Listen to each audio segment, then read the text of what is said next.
In April of 2005, Ralph and I, along with our friend Karen Crawford, took a vacation in England, or, as the British say, we went on holiday in England. When told we were going to England, people often think, London, baby!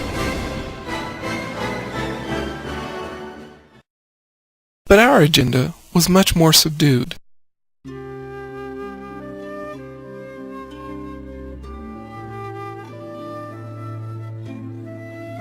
We boarded the plane on March 31st and arrived at the home of Ralph Forth in East Molesey, on the outskirts of London. Ralph and Kathleen Forth have been friends of Karen, Ralph, and a group of folks from Colorado since 1981. They've shared many visits and adventures with them. I met them in 1999 on my first trip to the UK. Sadly, in 2003, Kathleen left us for her last, yet greatest adventure.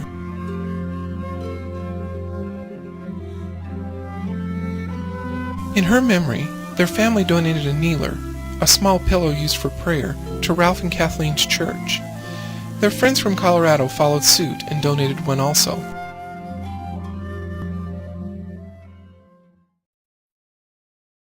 Ralph and Kathleen have always been very gracious in opening their home to us whenever we needed a place to stay in England.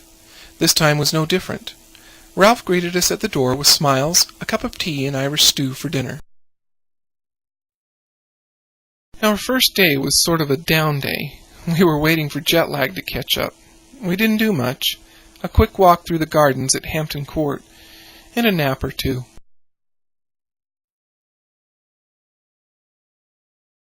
The next day, after breakfast, we were off to the West Country, toward the counties of Devon and Cornwall. Leaving the outskirts of London, we hopped onto the M4 motorway and veered onto the A303, which took us right past Stonehenge. Stonehenge has always intrigued me with the mystery surrounding why and how it was built. Since we had made an extended visit to it the last time we were in England, we only stopped for a few minutes to take some pictures, and then we were on our way again.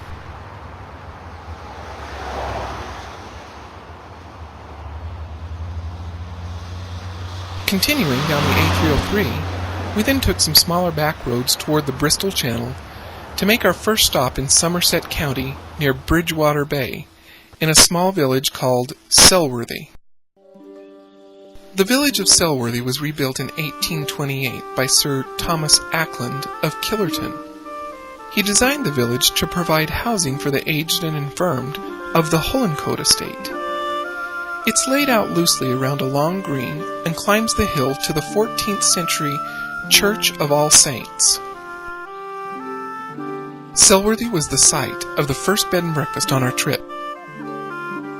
Our hosts were Stuart and Judy Campbell and their mascot, Gus, a brown cocker spaniel with a weakness for stuffed toys, which he carried with him everywhere he went.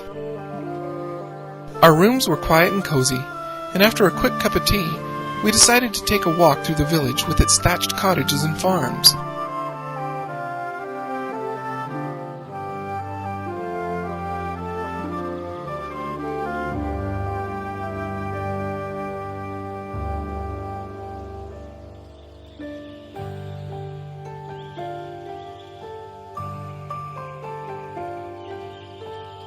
We found a small tea shop with outdoor seating that served up our first West Country cream tea. A cream tea consists of tea with milk and sugar, some English scones, raspberry or strawberry jam, and clotted cream that's been cooked until it's as thick as ice cream.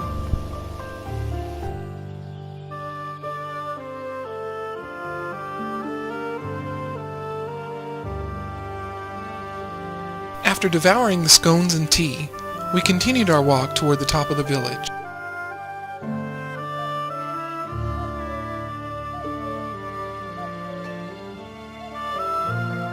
Along the way, we found a war memorial dedicated to those who had fallen both in the First and Second World Wars. At the top, we found the parish church of All Saints. Although the chancel and tower are dated in the 14th century, parts of the building can be dated back to the 12th century.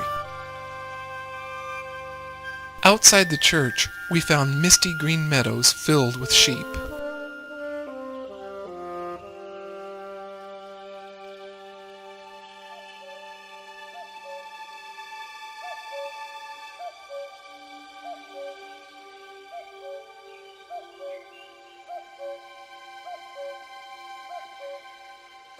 We went back down the lane toward Stuart and Judy's B&B, and then we headed to Porlock Weir. West of Selworthy is the village of Porlock. Another mile west of the main village of Porlock is a little port called Porlock Weir. This port played a vital part in the life of the area over the centuries, when the sea route was by far the easiest way to and from the area. We arrived at low tide, and most of the boats in the harbor were land-bound for the evening. Stuart and Judy had recommended the Ship's Inn as a possible place to have dinner, but still full from the cream tea in Selworthy, we opted to stop for provisions in Porlock, and had a light meal back in our room. The next morning we awoke to a traditional English breakfast. This type of breakfast is standard fare for most of the B&Bs we stayed at. It usually started out with some kind of fruit and cereal, orange juice, and tea or coffee. You then moved on to the cooked portion: eggs, English bacon, which was more like our ham than bacon, cooked mushrooms, a cooked tomato, and sometimes potatoes, sometimes baked beans. We got ourselves ready for the rest of the day. Karen took some time to catch up on her journal of the trip. We then took back roads past farmhouses and through villages toward the village of Dunster and Dunster Castle.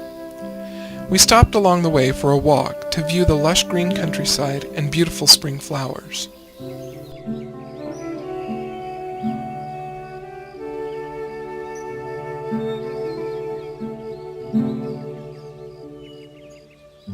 We even met a friendly horse who took the time to come and say hello.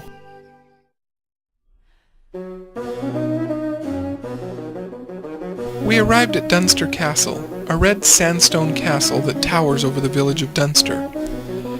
Beautiful hilltop gardens and parklands surround the castle, and spectacular views over Somerset's countryside can be seen from its towers.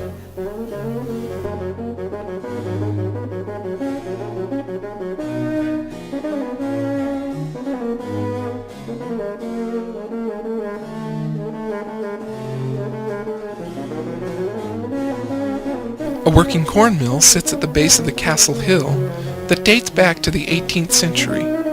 It was restored to working order in 1979. We strolled through the rest of the village, crossing the Packhorse Bridge and stopping in at a few shops along the way.